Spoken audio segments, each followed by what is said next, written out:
this video, I'm going to share with you a really simple way to draw in and attract what you want into your reality. To act as if, well, this is another one of Neville Goddard's teachings. It's the law of assumption, to assume what you want, to assume the feeling, assume what it is that you want is already out there, to assume that it's already yours. This is a really powerful way of helping you shift reality to become a better and different version of yourself. So how do you do this? Maybe you've tried it before, and if you have, it can seem like you're being a bit of an imposter.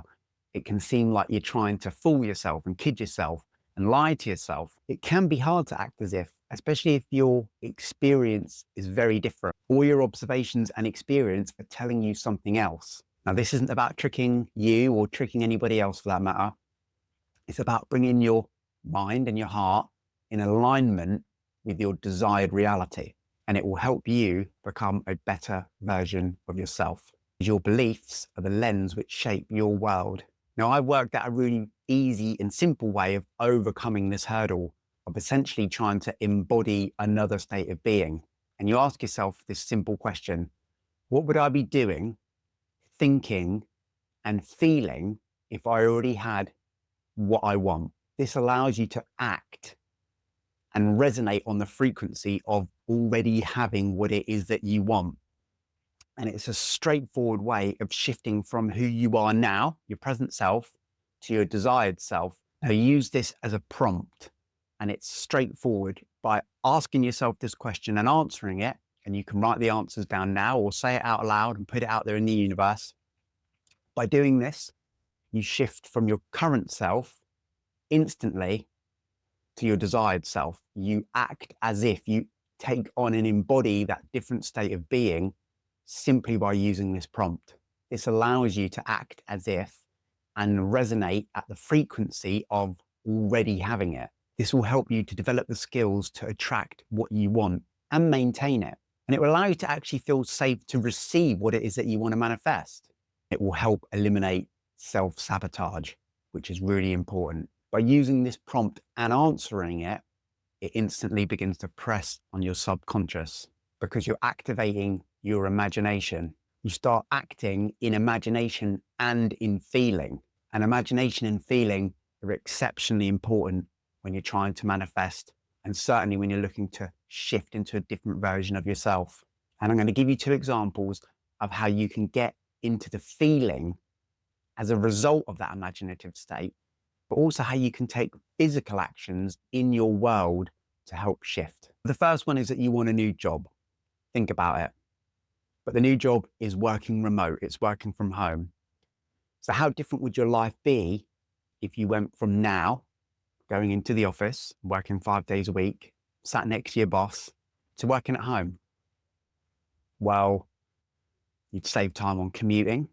Not only would you save time, but you'd spend less money on fuel, train costs. You'd be able to get out of bed later. You'd have better work-life balance. You'd be able to walk your dog at lunchtime. You could just take half an hour off and go for a walk with your pet. When you log off at the end of the day, there's no hour-long commute. There's no stuck in traffic. There's no busy trains.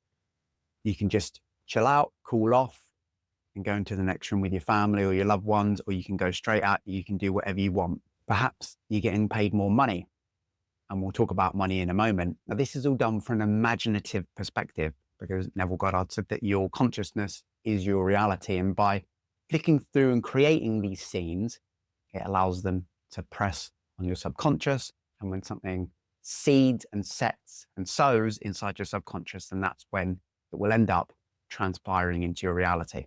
And this prompt will help you shift mindsets into who you are now to who you want to become. You'll start to feel as though you already have it, and you will begin to embody a different state of being. Now, because you already have what you want, your emotions will start resonating at a different level. So if you can assume and take on that feeling, then you start resonating at a different frequency. And because you believe you already have it, you begin thinking and acting in a different way, and it trains your mind for that eventuality. And energetically, these two different versions of you are very different, and your space changes. Because if you think about it, the you who doesn't have your emotions and feelings and the way you think and feel and do are going to differ to the person who has what they want. The emotions and feelings are going to be completely different. Now, the second example is money. If you're approaching money from the feeling that I don't have enough money, I never have enough, I don't earn enough, I can't spend any money, I'm not worthy of financial abundance, I'm not worthy to receive wealth, then this is your inward feeling, which then reflects on your experience in the world. But it doesn't have to be like that. But if you can believe that you do have the money and that you are worthy of money and that you can take on that millionaire mindset, then your reality will shift. Now, when I talk about the millionaire mindset and act like a millionaire, I'm not for a second suggesting that you go out and start splashing the cash. Yeah, you don't go out on a splurge and you don't lease a sports car that you can't afford and you don't go out and buy that brand new piece of tech that you don't need. That's not what we're talking about. To get this to work in your physical world, you can use something called the money pot method. Now, I can't remember where I read this or saw about it, but essentially what it is, in essence, you earn money every month. When the money comes in, you take out the essentials, the cost of living. So we're talking about your rent, your mortgage, internet, telephone, fuel costs, maintenance, food, drink, subscriptions, all of that you pay for every month. And with what's left, and again, it doesn't matter how much this is, you divvy that up and you assign that money into different pots. Now, one of the pots could be for savings, could be for investments so that you can start making your money work for yourself. It could be that you want to donate to charity. Another one's going to be for fun and leisure. Another one's going to be for ordering takeout so you don't have to cook. Another one will be for hobbies and socializing. Now, the great thing about this is that once your essentials are taken care of and everything's left over, your mindset immediately changes because you know you are managing money. You're beginning to save, you're beginning to invest. And what's really great about this is the money that you've assigned to leisure, to socializing, to ordering takeout, you must spend that money. Because one of the mistakes people make when they're trying to manifest wealth and financial abundance is that they think that you need to become like a Scrooge or a miser. But if you're not spending any of your hard-earned cash, then what's the point earning it in the first place? Now, again, I'm not talking about going out and being responsible. Think about the money pot method that I've just talked about.